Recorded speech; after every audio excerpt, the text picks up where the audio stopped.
Hey everyone. Okay, this is take 2. Hi. We suck at technology, so we just did a whole other video and lost it. So here we are again. We'll get this down. So we decided to do a second introduction because we realized yesterday, or whenever we did the other one, was all about me and my stuff, and this guy was a little quiet. Which is fine. Didn't share any of his background. So we figured for you to get to know both of us, this is his introduction. This time it's personal. So, intro part 2. This time it's personal. So what we figured was the first part of it would be him kind of explaining how he got into loving comedy, writing, acting, improv. What else do you do? Just a little bit about me, and Entertainment. then how I essentially accepted or got comfortable with Miss Vanessa's My spiritual stuff. her lifestyle. It is a lifestyle. It is a lifestyle, which is fine. I guess it is. Yeah. Yes, so we'll get to that in a minute, but let's talk about the whole part of his soul is just all about being an entertainer, bringing light to the world through joy and laughter and entertainment. So this is what we want you guys to get to know. So share your background, dude. Well, thank you, Vanessa, for that great intro.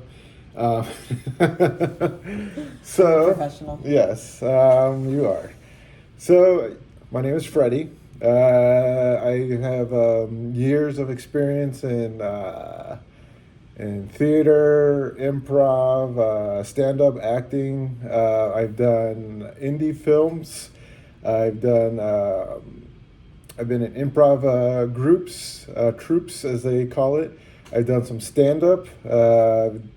I've written some material that's been in festivals. I've done some modeling. You know, that is for real. I have done some modeling, print ad. So, I've done the gauntlet. So, I've done it all. And I enjoy it because, one, I get to just act like a kid, which is awesome. 2, it's, like Vanessa said, it's something that brings emotion, which I find that to be pretty cool. Pretty cool that, something you do can get a reaction from someone, get some kind of emotion. Ideally good, but sometimes it's a raw emotion too, which is also a good thing. And then so that's my background. I recently did like I said, I'm an actor too. I've done some indie work. Recently did a film with a local actor here in Massachusetts. The guy's name is Matt Damon. So May have heard of him. May have heard of him. May not. We did a scene together where for the movie The Instigators. If you ever watch the movie, it's the scene where if you're local, it's where they're in the government center outside the government center T station. He's talking to Casey, and I'm just walking right behind him. That would be Casey Affleck. Yes, Casey Affleck. Sorry, I just call him Casey. I am so essentially I'm guy number 3 wearing my winter coat and a hat. So you'll see me. It's a quick view, but I'll be there. And Also some Oxygen Channel reenactments. yes, I did a reenactment as a lawyer and a detective of a gruesome murder. So again, cool stuff. You get to just be a kid. Wide you get range. to Yes. play, pretend. Yes. I love it. Yes. So that's my background. But how it came to be with her stuff is wild. So I guess, initially Vanessa here, wasn't always the medium that she is now. She was a secretary at a law firm. And that's what she was when I met her. And then all of a sudden, a few years in our relationship, she was just talking about how she is talking to people and people that were no longer here with us, people that were dead people. And for me, I was like, what the hell is she talking about? That sounds like sorcery, right? It sounds like something where you're like, I think my significant other might be a bit off. You know? But then again, that was me being judgmental from due to probably my religious background and not being open. So I, gave her the benefit of the doubt. And the more she was talking about this, the more it made sense to me. When you think of other religions or other beliefs, there's a lot of them have that aspect of the guardian angel or the angels or Mother Mary, or say your prayers. And if you're praying, you're talking to someone, right? Archangels, yeah. And so it's kind of the same concept. And then she explained it more in a more spiritual term of like, universal intelligence, karma, what you put out, you get type of mentality. Energy, yes, energy work. And that all actually made real sense to me, especially when you see proof of it, when she initially gave me readings, I don't know why I did that, but readings of loved ones or readings from my guides or my guardian angels. I'm like, that's nonsense. That's crazy. That's, again, I don't know if I'm sticking around for this nutcase here, but wow. This was me many years ago. My mindset, not now. Okay. But when I would get those readings, and then it would come true. And I'm not saying all of it, but then some of it would come true where you're like, oh my God, that's exactly what she mentioned, or makes sense. What she's told me makes sense now. It's not something you'd see instantly, like within days. It could be weeks, it could be months, it could be years. But then you look back and you're like, oh my God, that's exactly what she mentioned. That's what she was talking about. That's wild.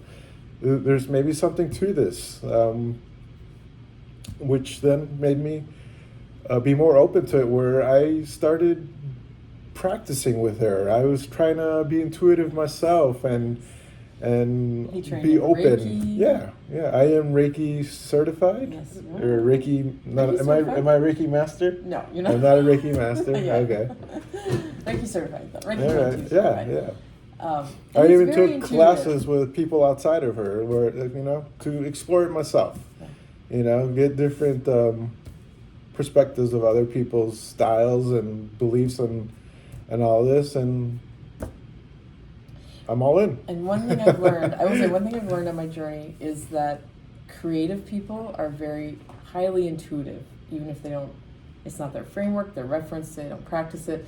So this guy's always been very, very intuitive. I think he just didn't realize it. He's very sensitive to energy. He knows how to read people really well. He gets intuitive hits much more often than I think he realizes, and he will say things to me where I'm like, that wasn't from you, that was from my team. So he's a channel, like he brings stuff through. It's just that it was very foreign to him for a very long time. But he stuck with me for 20 plus years. I think he finally got used to it. Drink the Kool-Aid. No. Anyway, so he's been watching this journey unfold for me for a long time. Because even though I wasn't practicing mediumship when I met him, I've always been extremely sensitive to energy and spirits and all of that. I just didn't know what it was, like I mentioned in the other video. And so it was when I finally decided to lock it down and like learn about this and figure out what I was doing. I think that's when you were kind of like, oh, this is what's happening. This is real. And so he watched me go through a lot of different growth points and learning different modalities and all kinds of stuff. And I think the one thing that helped him kind of be open to this was seeing that it really brought me a lot of joy and a lot of healing. It shifted everything for me over many, many years, and I think that helped him to see that it wasn't causing harm and it wasn't scary and it was actually really awesome. And one really fun thing is the more open he became, the more his guides and his loved ones were like, all right, he's open to this. So I started giving him more and more readings and messages without planning on it. Like they would just come through and be like, I need to know this, tell him that.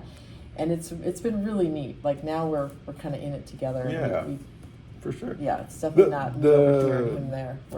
Best way I can explain it is when you're with somebody and then you guys are having steaks together and all of a sudden they become vegan and you're not really sold on it yet, but then you see, as she said, you see how happy they are and then how healthy they are, and you're like, maybe there's something to it, and before you know it, you yourself are a vegan, and you're that vegan couple that never gets invited to parties. That's it.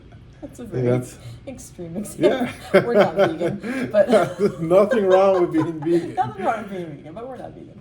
And he does love his steak. But yes, that's a good way to explain it. Yeah, it just happened very slowly over many years, and now it's to the point where I think whatever I talk about doesn't surprise him, and I will come home from teaching.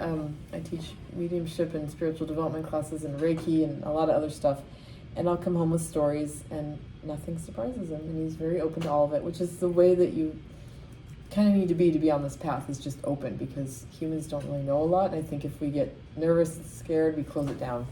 If we're open, spirit can bring all kinds of stuff through. I would say 90% of the stuff that I do in my work is not stuff I trained under. It came through to me in sessions and in classes, so stuff I didn't even know about, but it was because I was open. So that's why this is such a fun path, because the more open you are, the more spirit will bring through. So, and he's been along for the ride.